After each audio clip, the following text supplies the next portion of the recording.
everyone. Bob and Chad, RTI Speed Tips with Bob and Chad, episode number 49.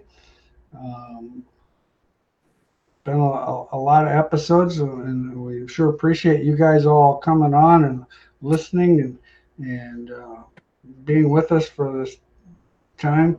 And I know this is the time of the year where there's so much stuff going on with Christmas and everything that people have a tendency to be busy. Um, I know we've been pretty darn busy here in the shop. And I wasn't here today. I came in and there was another car that showed up over the day, and I'm thinking, we just don't have the room for all of this. We're going to have to get some of this stuff gone here pretty soon. So, how about you, Chad? What's new and exciting with Chad? Oh, we've been pretty busy. We had the St. Louis race there a couple weeks ago. Went and did that and had a good time there. And that's always a fun event, and it's a great place for us to test the strength of our parts because it's generally not the smoothest surface. So that went pretty good. We're busy here. We're finishing up the catalog and getting ready to get that in the mail and get the new year rolling. Awesome. So, how was the show there at St. Louis? St. Louis was good. It was a great turnout. I'd say they had, I don't know, there must have been 18,000 fans there. I mean, anytime you can race cars inside of basically a stadium like that, it's such an awesome atmosphere, and it just makes your hair stand up. It's just a huge marquee event, and how they do the intros and play it up, and they really do a good job promoting it. But it was a really good event. We got out and got to see a bunch of our people and helped them, and it's an awesome time. Sure.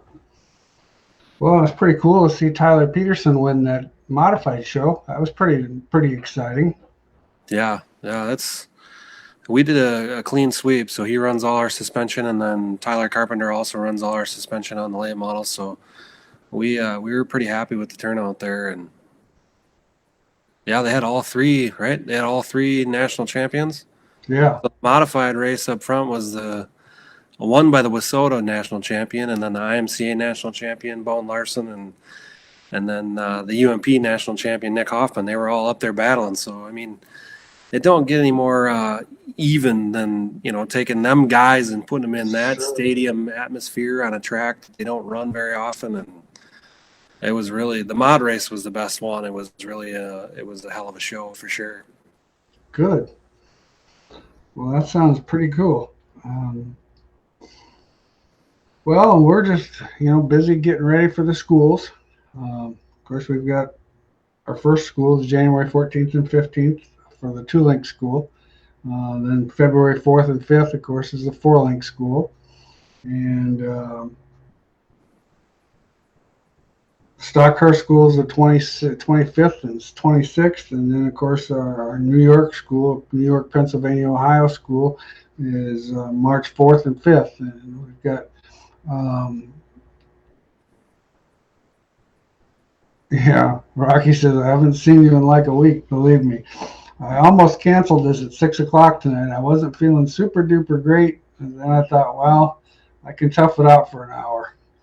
So I haven't seen my old buddy Chad for over a month. And so I figured I could get through it. I got my water so my throat doesn't dry out, and I'll be fine. Sometimes you just gotta suck it up. Tough it out. There you go, tough it out. The RTI schools, all the chassis schools will be broadcast. Well, no, the first three schools will be broadcast and live on IMCA TV. And of course, now if you're getting anybody for Christmas, keep in mind it's a good idea to orders need to be placed before Thursday to make sure that we get you the stuff in time for Christmas.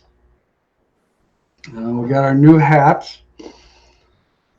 Finally got some new hats, and they're actually pretty comfortable. I've been pretty impressed with this hat. I'm kind of a picky hat person, so I don't always do quite so Sad day today, but I'm watching. Good to have you guys. Why is it a sad day today, Pat? Is there something I don't know about? Um, but anyway, so that's kind of what the agenda has been. Agenda for tonight, I wanted to kind of just retouch on some of that off-season maintenance stuff. We didn't have, or I kind of rushed through it the last time we were on here, and I think it's just very important to um, talk about that stuff because there's so much stuff. Now you have the time to do all that stuff, and it just, it just makes sense to just get everything. Oh, sorry to hear about that, Pat. But anyway, so just kind of has a thing to do list. First thing I got on my list, of course, is the chassis stuff. Make sure you inspect the frame, go through everything, make sure you replace all the bent parts and stuff on it. Refer to your preseason maintenance or your pre-season measurements that you took at the beginning of the year and make sure that there's no bends or nothing, that the stub is not wrong or the tail section is not bent over or whatever. The other thing is make sure and check for all the welds. I mean, these cars are built today to flex, and the majority of the racetracks are pretty good tracks. But then there's it seems like there's still that time where some of those racetracks can be pretty marginal, and they can take a little bit of wear and tear on the car. And like I said, these cars are built to have a certain amount of flex in them, so make sure you check for the welds and on the cracks in the cage in the center, especially down around the X. Motor mounts, that's another one that there's enough torque and stuff. Those motor mounts kind of get cracked and bent, and yeah, Jamie says he checked his car over. He had 7 cracked welds, and that's just not uncommon. I mean, it's Panhard Bar mount. That's another thing that takes a lot of abuse. Fuel cell brackets, and the pull bar mount. Chad was just telling me about a customer that's what happened to them at St. Louis. Pull bar mount came out of the car. So anyway, needless to say, those are the type of things that are very important. Suspension. Check over all your spindles. Make sure you don't have a bent spindle or whatever. Go through the ball joints. Make sure that those are all in good shape. Look through your control arms. Hind joints are another thing. Most of the time, it's about time just to replace all that stuff. But some of the stuff can still be good, and you can get some life out of it. Tie rods, center link.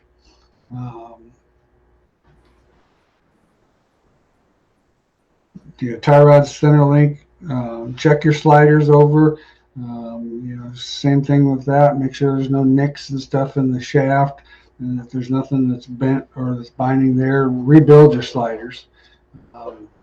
They all need to have, you need to have everything fresh and ready to go at the beginning of the year. Check your springs to make sure there's no springs that are bowed. Some of the long, real light springs can be, end up getting a bow in them because we're making them do stuff that they weren't really designed to do. And so replace them. I recommend replacing the springs every season. In fact, actually more often than that. In my opinion, a right front spring was 15-night spring almost. With the amount of abuse that the springs are, and we're running a lot softer springs, and we're loading them more, and so that's an issue. Rear ends. Carefully inspect the rear end, especially if you've got a 9-inch Ford rear end. Measure to make sure you don't have any bent axle tubes. One of the biggest misconceptions that people think, well, my axles slide in and out, so my rear end can't be bent. Well, there's enough play and there's enough tolerance in with the axles and that spool and everything that I've had guys with a rear end that's bent 3/8 of an inch and the axle slid in and out just as if it wasn't bent, but you could physically see that it was bent. So, make sure you double check all that stuff, go through that so that what you got. Make sure there's nothing there, because there's nothing worse than fighting a handling issue with a bent axle tube. Check the drive flange for wear. And go through that stuff. Make sure that if you did have a bent axle tube, make sure that they're not wore too much, so that you could end up with a problem, shearing the splines off of an axle tube. Chad, did you want to comment on that one? The Joey that bought a clamp-on pull bar mount? Yeah.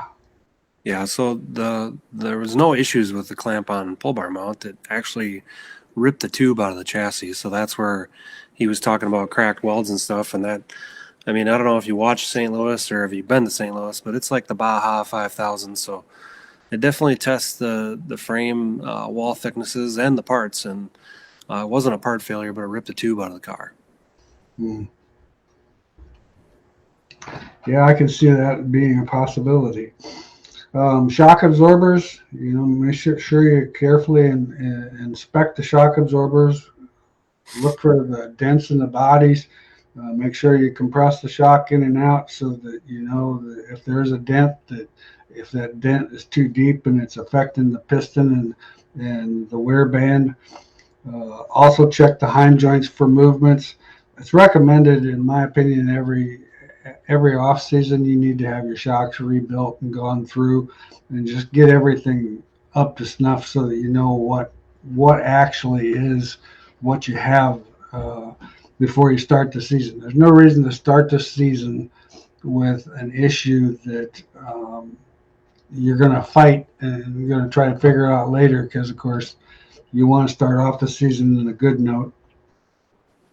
Take a small brush with soapy water and clean all the grease and stuff out of them during the off season. Like I said, after you do get them rebuilt and you take them home, make sure you store them in a temperature controlled environment. That's definitely a good idea. Shock question.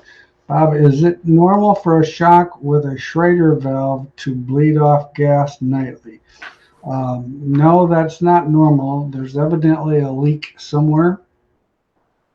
I would almost be willing to bet that there's something's faulty with the Schrader valve itself, and that's something that you yourself could easily replace and put back in there, or put it in there. That wouldn't be a big deal for you to do that. Just make sure when you do it that the shock is fully extended, and then take that port out and put a new one in.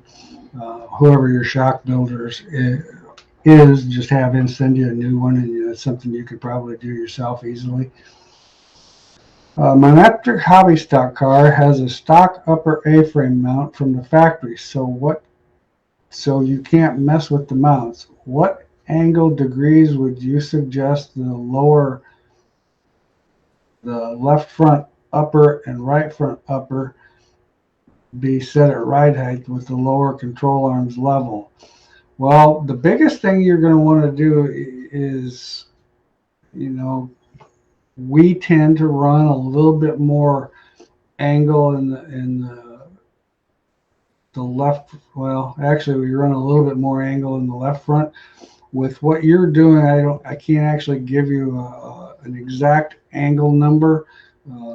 Off the top of my head, seems to me like somewhere around 15 to 18 degrees on the left upper, and around 12 to 15 on the right upper. Our products, what we do is our upper ball joints, and I don't know if your rules allow you can run different ball joints, but if you can run different ball joints, we use a plus half on the left front, and then a standard length ball joint on the right front. Where's a good place to shoot from having a roll center on a big half mile? If you're going to go through the whole roll center deal, as a general rule of thumb, 4 inches is a pretty good. That works in most everything.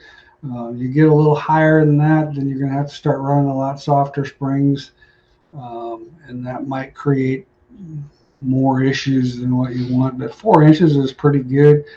Um, and if you can run it 4 inches, I like to see it to the point where it's pretty close to center. We do run it to the left a little bit, but close to the center would be good. What would you recommend for Hind lube with your lube joints? Um, Anything but WD-40. That's the worst product you could put on a hind joint. It'll actually wear the hind joint out more. We run just a synthetic grease that we spray on there. That's in fact, I can't even think of the name of it. I apologize. I'm not thinking clearly. It's the same grease that we used to use back in the old days when we had the go-karts. Triflow. It's a product called Triflow, and that's worked pretty good. What does moving the pull bar up or down on the rear end do for you? Also, what benefit does it have being lower on the rear end than higher? Also, what does it do moving it further back on the rear end? Well, it kind of depends on the pull bar you're running, but as a normal rule of thumb, we end up with that thing about center of axle housing to the top of the rule of thumb seems to be around 11 inches. If you run it a little lower, it definitely creates more traction, but you have to be a lot stiffer. And Garrett, I lost Chad.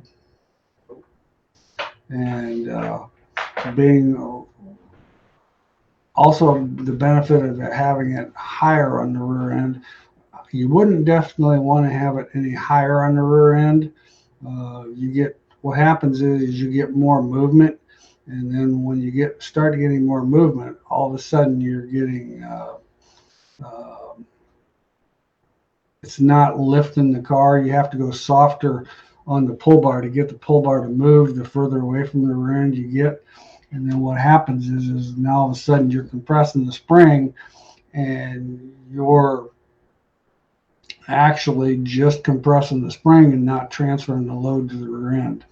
The biggest change in moving it back on the rear end, some guys like that a little better. When we moved it originally back years ago, when we moved it ahead, we were getting so much pull bar movement. Well, now we've kind of restricted that pull bar movement to the point where we're only getting 1.25 inches of pull bar movement. And so now we're going back to center of the rear end. When you go behind the rear end, when the car pulls and the car torques itself up, the pull bar will actually lose angle. Now, granted, it's not going to lose angle in perspective, because when you're all hiked up on the left rear, you've got quite a bit of angle anyway. But when you pull back on it and it starts to pull down, then you're not gaining as much angle as you would if it was ahead of the center. Biggest thing, the pull bar, in my opinion, one of the biggest benefits is moving it left to right. You can take that thing from the center and move it 1 inch to the right, and it definitely helps traction the right rear up. Keep in mind, whichever direction you move that's the tire you're going to try to influence, and that's going to actually work really well. Chad's power's out. Okay. Can you spend some time explaining the bar toe on a 4-link modified? Well, the thing that you want to do if you're checking your car out is go through and put it in dynamic mode.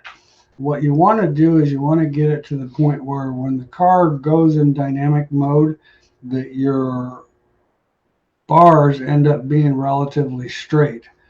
What will happen is in the right rear is the lower right rear is the one that we actually end up angling it slightly outward, because when it rolls over, the rear end, the frame actually kind of moves to the left of that, and so then that actually ends up putting more angle in it.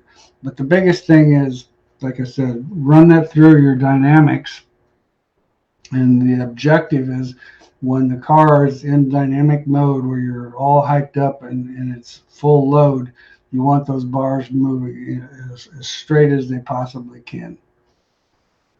And that's my opinion. On a quick change, back that down. Oh, there we go. Derek, on a quick change, yeah.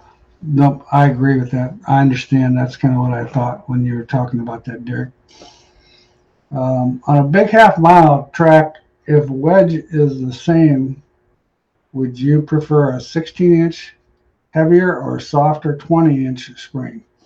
Also, is a shorter or longer wheelbase car beneficial on a big racetrack? Well, in reality, probably on a real big sweeping corner racetrack, more than likely you're gonna like the longer wheelbase car. It's probably gonna be a little smoother to drive, but I don't know if I would build a specific car for a specific racetrack.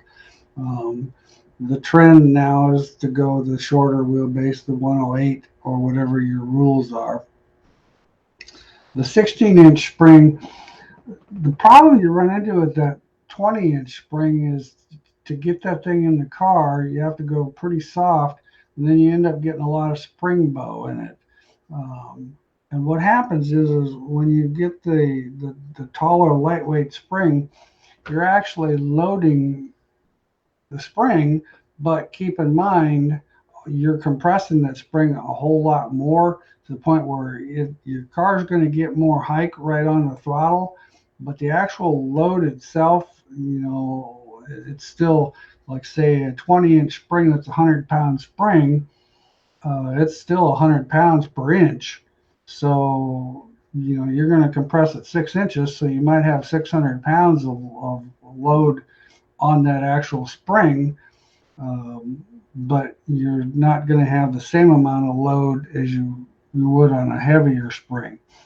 But that being said, a lot of guys like the taller spring. I've kind of always stayed with the 16-inch spring.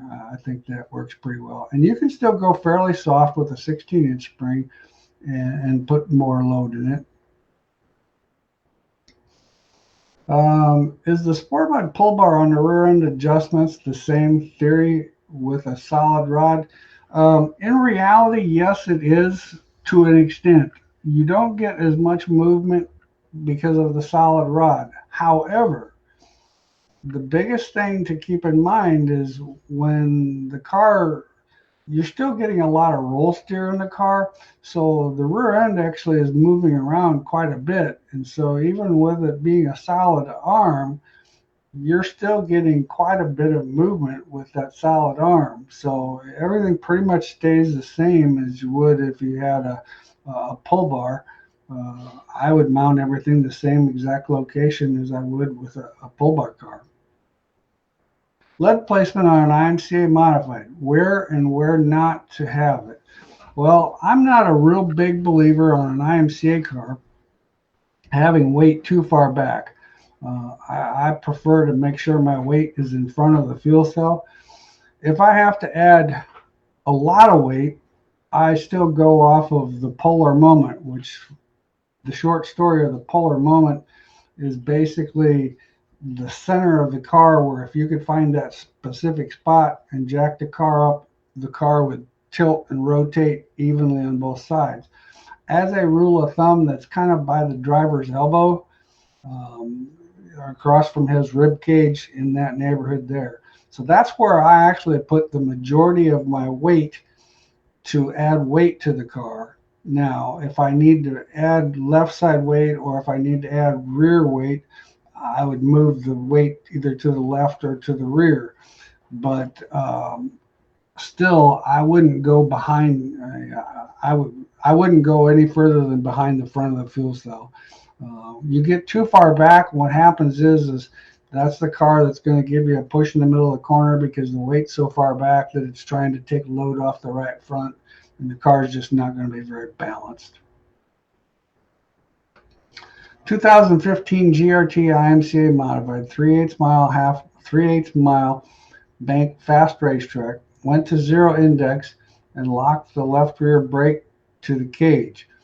I couldn't keep the cross member out of the dirt, and sometimes picked up such a bad throttle push that what could I change to make that setup work better? Well, not knowing, Brenton, not knowing everything that I would need to know to completely answer that question, more than likely, you might want to go back to putting the floater, the brake floater back on, unhooking that, because of course, it's the car's going to try to load that left rear quite a bit. Chad's lost power, so he's not here with us because he would be a good one to ask about that. If he comes back on, we'll come back to this question. But in my opinion, not knowing more about it, it'd be hard for me to.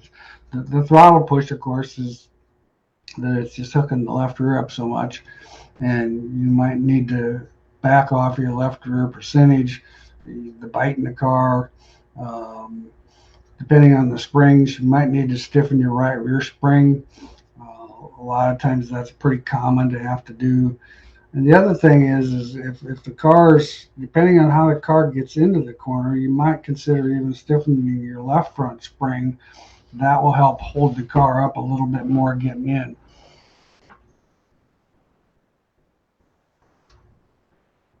Jess, what is your opinion of the left rear coilover behind the axle on IMCA modified?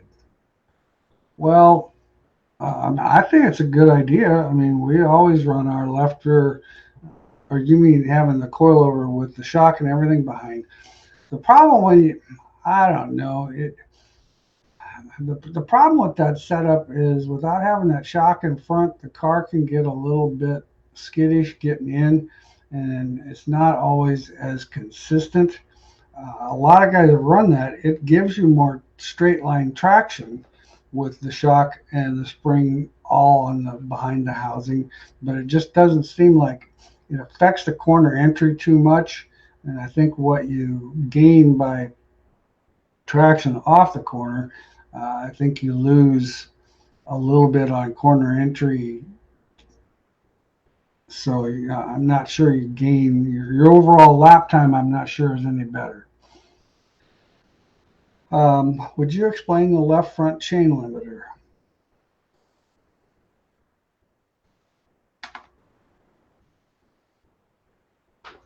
The left front chain limiter, what that basically does, of course, is it does exactly what it says. It limits the travel of the left front. Why would we want to do that? Well, by limiting the travel of the left front, it helps the car. You get into the corner and you go to throttle it up, and then the car kind of rolls to the right rear. And with limiting the travel on the left front, what it does is it doesn't let the car roll to the left rear, to the right rear as much. I'm sorry, it rolls to the right rear. It eliminates some of that roll to the right rear, and so when the car goes in and it starts to roll to the right rear, then all of a sudden it stops. Then that weight transfers it to the left rear, so it gains left rear traction on when you're on the throttle. Now, sometimes in certain conditions, you do have to run a little bit more chain drop on racetracks that are a little heavier and you're going to take a little bit more load on the right rear tire. But as a rule of thumb, limiting the chain on the left front will give you more traction. And from the center of the corner off, it seems to give the car more traction. What's your thoughts on that Swift tight wound spring with a stock car? To be honest with you, I don't have a lot of experience with that. I know there's a lot of guys that like that. I don't know if that spring's actually going to be.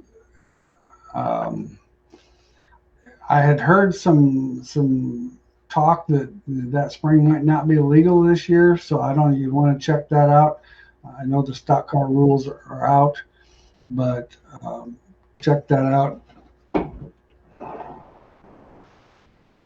We got Chad back. Just click show on screen.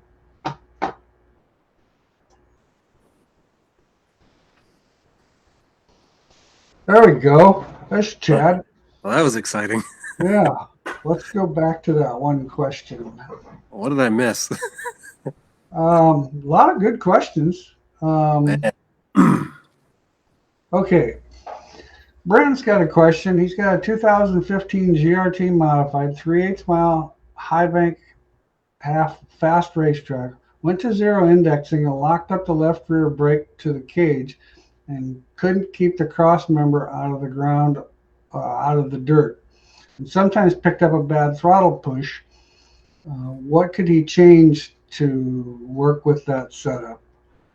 Yeah, that's the problem when you hook that brake to the cage, especially on a fast high bank track, and it's going to put it on the right front harder and faster than a brake floater would. You might not be able to lock it to the cage there. If you can't get it off the right front, if you put 50 pounds of spring in the right front, it might not work at that track.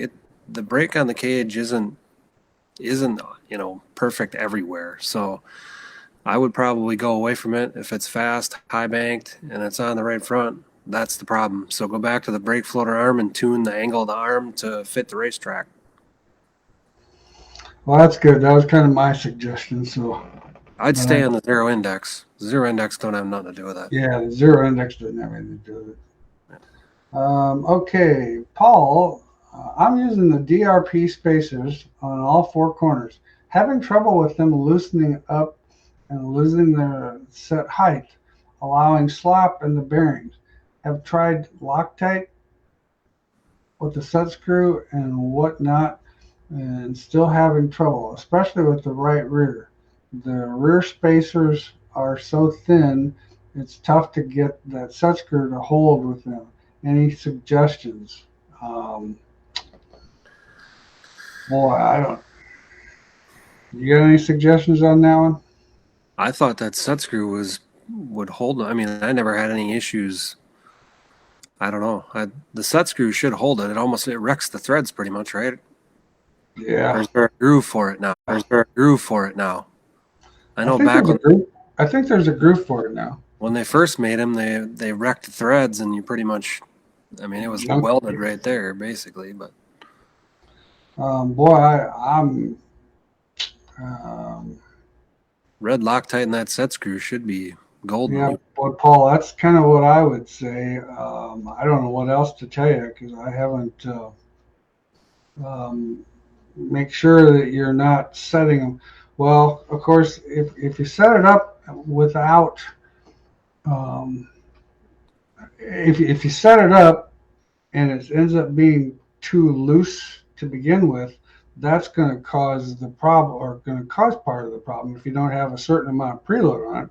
Because if it's a little bit free in there, that's going to allow that to work freely and not do what it's supposed to do. So I would probably try your initial preload maybe just a little bit higher would be the only suggestion that I would have.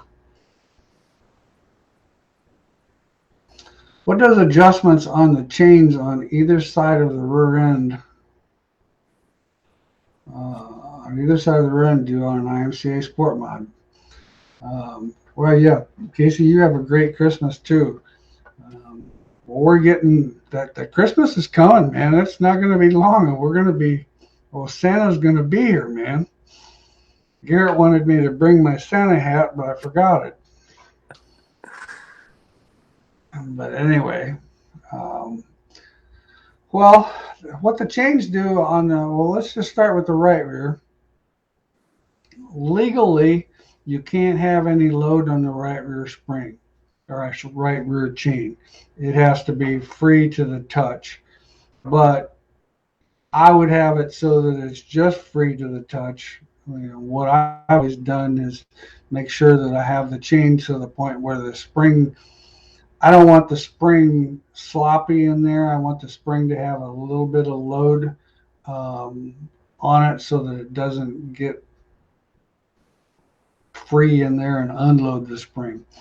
The left rear, what the chain does is that pretty much eliminates that does your drop.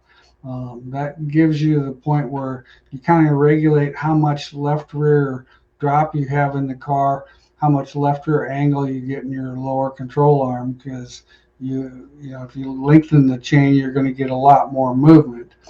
Problem with that is sometimes you get movement, then you don't get action. So it's kind of a tuning device. You know, you can try it different ways. I always run a certain amount of load on it. I can actually tell you how much actual load, but I think we set ours at the length is like 4 3/4 or 4.5 inches, something to that effect. But that doesn't mean anything to you because we're using a frame measurement. You know, we're not knowing for sure what your frame is. What would you recommend, Chad? Pretty good starting point, I would say. Bryce, hey guys, missed the beginning. Gonna have to go back and see if there's any announcements about the jet deal. My question is having seen some people running the right rear shock behind the axle, any particular benefits? Well, I just almost hate to say that the benefit's going to be is you're going to get a lot more straight line traction. The problem with that is when you go behind the housing, you got to understand how the rear end wraps and unwraps and how it loads and unloads. With it being in front of the housing, when the car unloads, it actually loads and keeps a certain amount of spring pressure. The car comes down, loads the spring, and the axle housing comes up and it loads the spring. With it being behind the housing, you've got the weight of the car coming down and loading the spring, but then the axle wrap unloads the spring.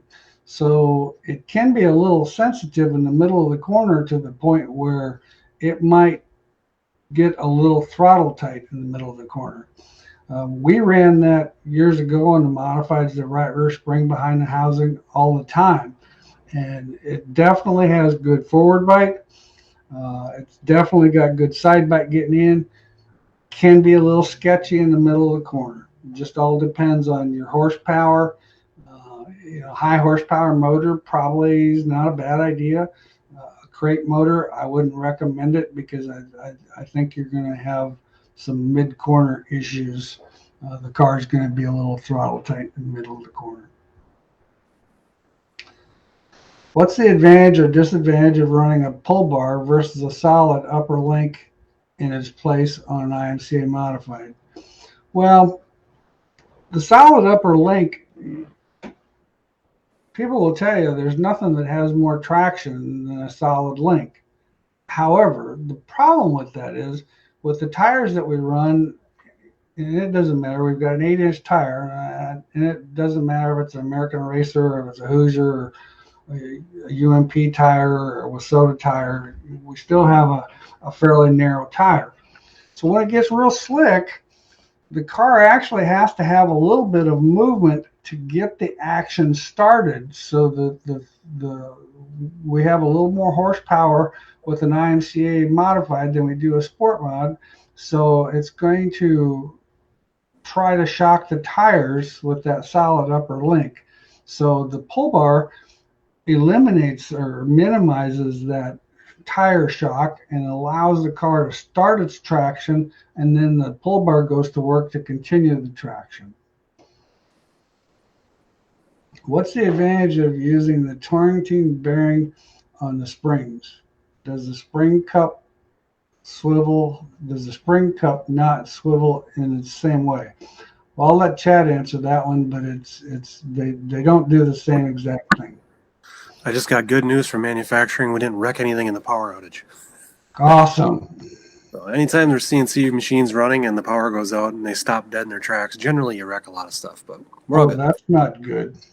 Torrenting bearing, sorry, where were we? Let's see, Steve here is what's the advantage of using the Torrenting bearing on the springs? Does the spring cup not swivel in the same way? So yeah, so this is the bearing that's in the spring cup, okay? Moves really nice and easy. When you put that 1,000 pounds of load on that really tiny surface area, it's not going to move anymore. So this is basically just for your angular alignment to get your screw jack lined up is all that guy's for. The Torrenting bearing then goes in there underneath there and allows for that thing to when it's traveling then let the spring twist like it would normally, when the spring is moving, it winds itself and unwinds itself. So that just basically lets it relax so it doesn't have that extra friction or bind basically when it's going through travel. So it actually, I think it allows the rate to be softer, wouldn't you say, Bob? The spring acts softer. I would agree with that because what it does is it takes a little bit of the spring bind out of it and allows the spring to work more naturally without having to bind against the cup. And so I think it actually softens the spring rate just a little bit as far as how it actually, it doesn't soften the spring, but it gives you that appearance that it softens the spring because it's allowing it to move freer. And in my opinion, there's a huge difference. You can tell when Chad first got them and we got some to try, I felt that made quite a bit of difference in making the front end freer, getting into the corner, and it just seemed like the spring was doing its job smoother. Okay, let's see here. What's the effect or advantage would raising the upper A-frame mounts, Chevelle modified, having besides roll center and instant center? Jared, that's the only thing that you're just changing the arc of your A-frame, but you're moving the roll center and the instant center quite a bit. So it wouldn't really have an advantage other than relocating the roll center. You could do the same thing with different length ball joints rather than moving the center. The advantage, of course, of doing it with a ball joint is you find out you don't like what it did, you can sure go back pretty easily. Hey guys, on the IMCA stock car, what is the benefit of running a softer left rear spring, and is there a point where it's too soft and will not work?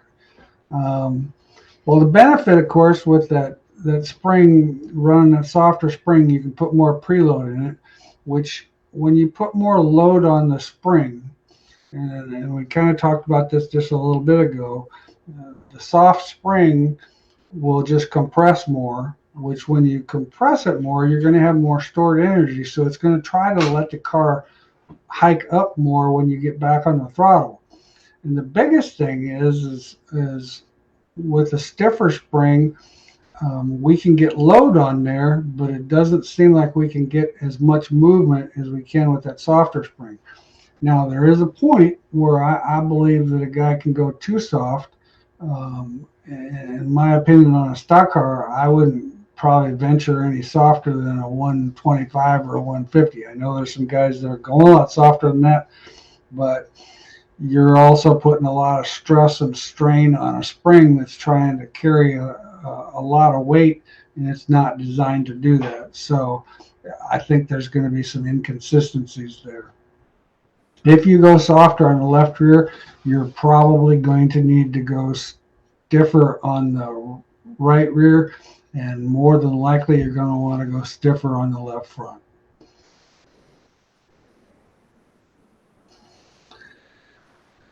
I run an 1,100-pound right front and a 900-pound left front, 16 in the left rear 150 and a 13 225. I feel like I suck in the black slick as far as being in the racetrack. What are some things spring-wise would you recommend to gain more traction in the corners, stock car, street stock? The trend seems to be flipping that around and actually running that 900 in the right front and that 1100 in the left front. When you go softer on that left rear spring, it's just a rule of thumb that you're almost going to have to go stiffer on that left front. The car still has to have X amount of spring in it to make the car work. So when you do go softer with one corner, it's pretty common to have to go stiffer, and the left side springs kind of go together and the right side springs kind of go together. But as a rule of thumb, that's one of the things that the trend is a little bit more left rear bite and running that stiffer left front. That's going to make the car tighter getting into the corner. It's going to give you more side bite. And I think when you find that you get more side bite getting into the corner, the car is going to have enough load, and it's going to try to work itself so that it's got more corner speed. And with more corner speed, you're going to have more traction off the corner just because you're actually going faster. Chad, have you ever considered going into the spring business?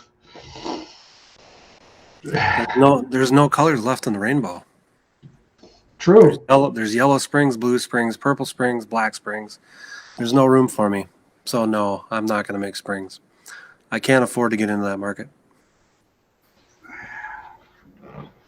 There's too many good springs out there right now.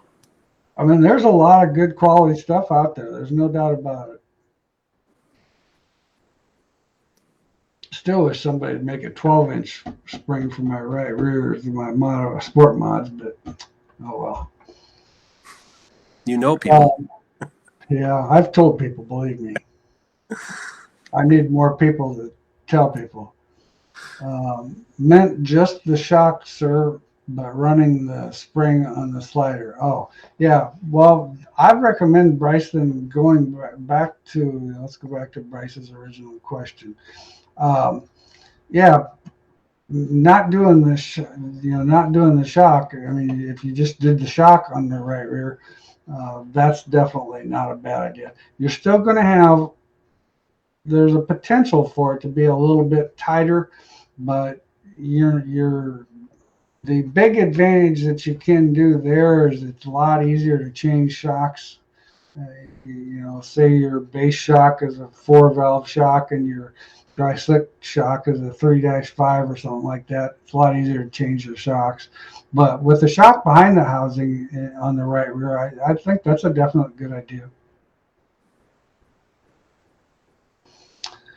In your opinion, what are the benefits and disadvantages of running a setup with the right front tethered and chained?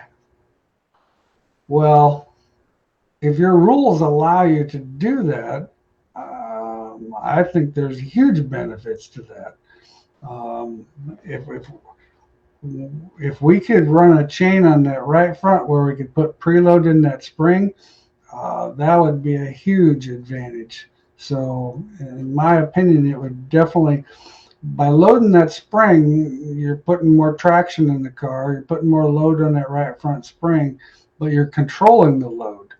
Where with our rules, we've got to be able to have the shock so that there's no load on the shock, because originally we were doing it by using the length of the shock absorber, adjusting that shock absorber so that we had load on it, and that just makes the car crisper, responds better. I think it's just a whole better deal in my opinion. So if I could run that, I definitely would. On a metric clip car, is it preferred to run the stock center link or the Camaro Afco improved geometry setup before I buy a handful of parts and checking the bump steer to check on them? Well, Dan, I've not really experimented with that because, of course, our rules don't allow us to do that. from what I have read about the deal and what people have told me, is it definitely helps the bump steer with that different length. But I wouldn't. I couldn't actually answer that question, to be honest with you. I just don't have any experience with it.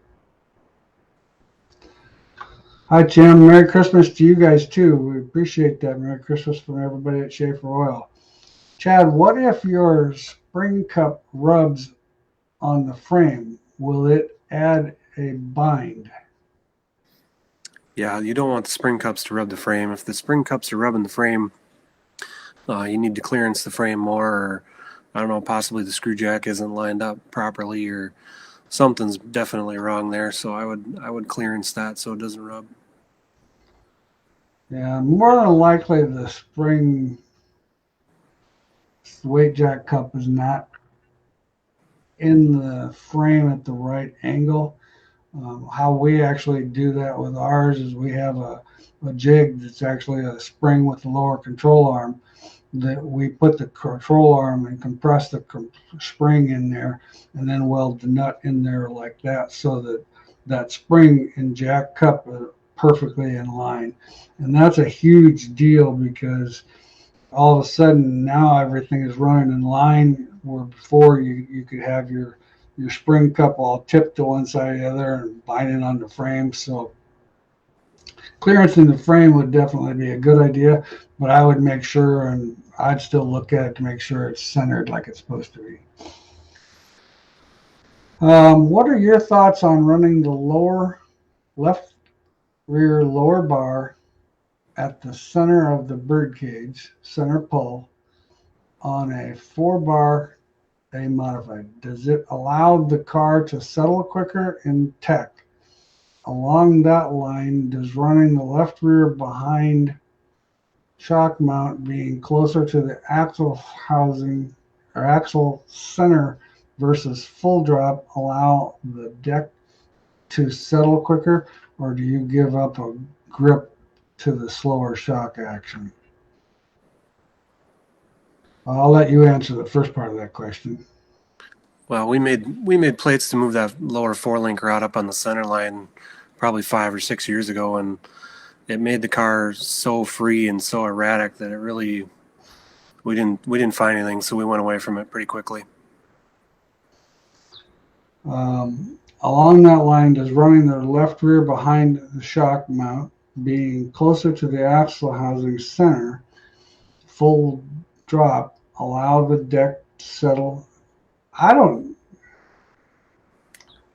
see where it would have a traction issue. I mean, I think it would do full drop, allow the deck to settle. It's gonna do that. You just got to make sure that you don't have a chance of something binding back there when you get too close together there. Do you prefer CSI or Afco on an IMCA sport mod? I tell you what, they're both very good shock absorbers. Each one has a little different piston combination, but they're very similar in design. I can't actually tell you that if you had equal pistons and everything equal, the shocks would probably be very equal in their ability to shock the car and do what you want it to do. It just depends on which piston you use. So I would check with my actual builder about that. I know we use a lot of different pistons, and our Afco shocks and our CSI shocks are very similar. How does increasing or decreasing the left rear extended load affect car, 4-link modified?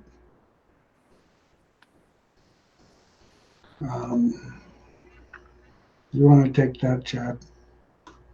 So more extended load would be more initial load, which would make the car free in and give it traction off. So left rear load is kind of like wedge, right? The more wedge you have, the more it's going to turn into the car or turn into the corner and be freer in and tighter off. So That's basically what extended load would do. Awesome.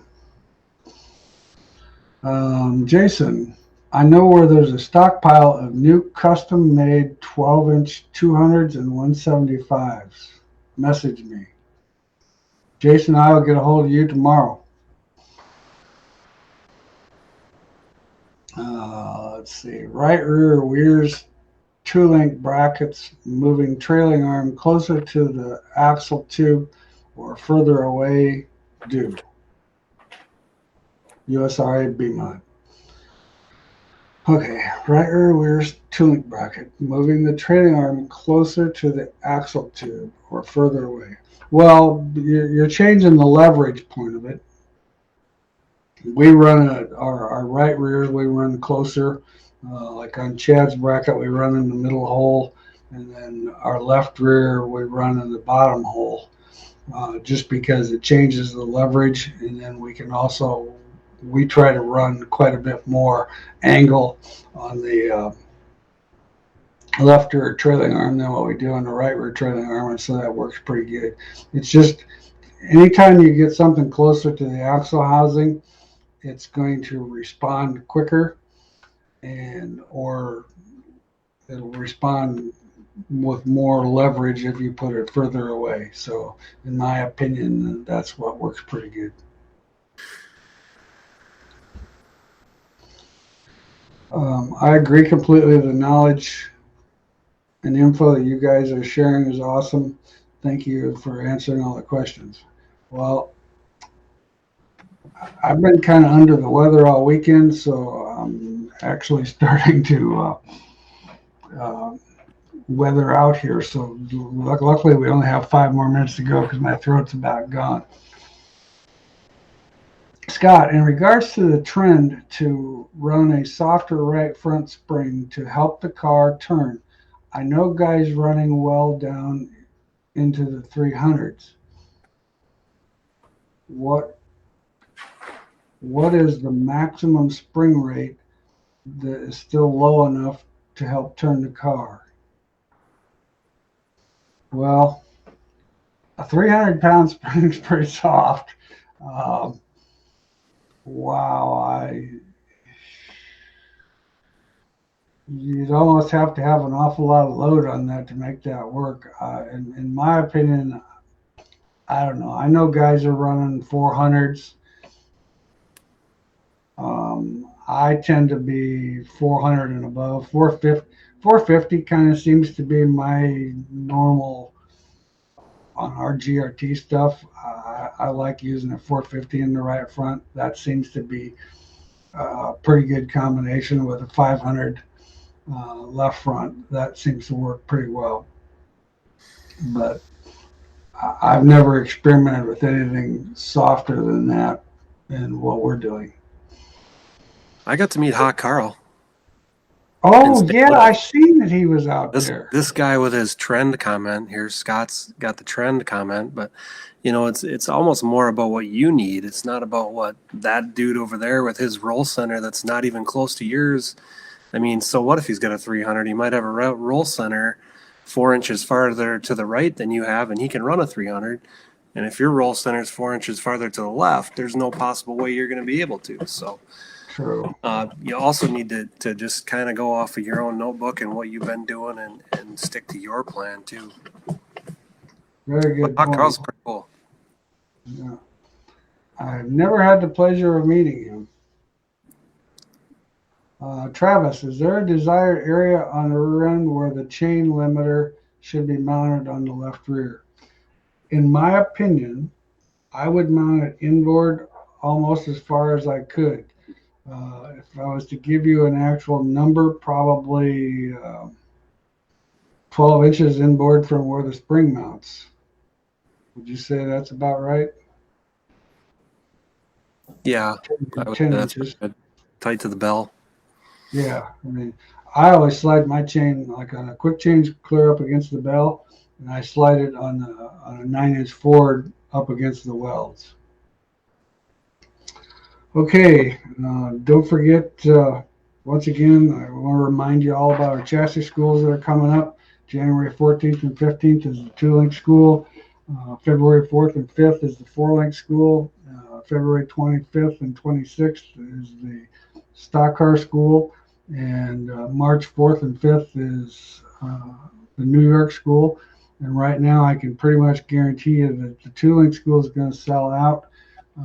It's got pretty big numbers already. And so we're not going to, if you're interested in that, I definitely would get registered soon because we're going to probably have to run that one down. We got a big announcement there too. The Kevco and I, we've teamed up with Josh Ruby, and I got my big news release. Sorry, we got all messed up there. I forgot about that. Yeah. So we're going to start Josh and them guys did that show in Albert Lea there for a couple years, and we went and looked at a place in Rochester. So we're going to have the Midwest Motorsports Expo. It's going to move to Rochester. It'll be at the Mayo Civic Center on February 19th. It'll be a one-day expo trade show. I think we got us on board, and I think you'll be there, Bob, right? Yep. Got PEM and fast shafts on board and affordable chassis, and so we're working on that. So try to keep that weekend open. It'll be a good show, more of a smaller regional show. So we're excited to get that rolling here and launch that with Kevco. Yeah, that's an exciting deal. That show, when those guys did that before, I always thought that was a good show. We ended up, we went the first year. We didn't go the second year because it ended up being the same as one of our classes. But yeah, that's always good. Those one-day shows, in my opinion, are always a good deal. Yeah. You get in, get out, talk to people. I got stocking stuff. I got a new product too. Yeah, we don't have enough time here. That's all right. This is our new Steve Bachman inspired and Pat Fagan approved axle cap U-joint cap keepers. So instead of using the old duct tape when you change the drive shaft, this guy just pops over to keep your caps on like that when you store it. So cool new product. What does that cost, and is that on your website so people can go on there and buy that? They are available on WearsMachine.com. WM14, I believe they're $25 maybe. I don't have the price memorized on that one yet. Okay, cool. Well, that would make a good stocking stuffer. Every racer needs one of them. Yeah. We'll also be we'll be at the Chili Bowl too. That's another upcoming event for us for Weir's Machine. We're going to set up there for the Chili Bowl Nationals with our load machines and load sticks and stagger sticks. We're going to tap into the midget market a little bit there. So I don't know when the next show that you and I are going to do here. What do you got planned there? I was thinking January 3rd. 3rd? Is that correct? Yeah. January. Should be good for me. So we got our stocking stuffers. I think we're good to go. I want to wish everybody a Merry Christmas and a Happy New Year, and we'll be on board right after the New Year. So keep your questions coming, and thanks. You guys were awesome tonight, man. The questions kept rolling, and Jim already says he'll take one, so cool. He should be able to go on. He should be able to go on your website right now and order one of them. Yes, sir. All right. Well, you have a good night, Chad, and have a Merry Christmas to you and your family. And we'll see you. We'll talk to you. If not before, we'll talk to you next year. Sounds good. Merry Christmas. Happy New Year. All right. Thanks.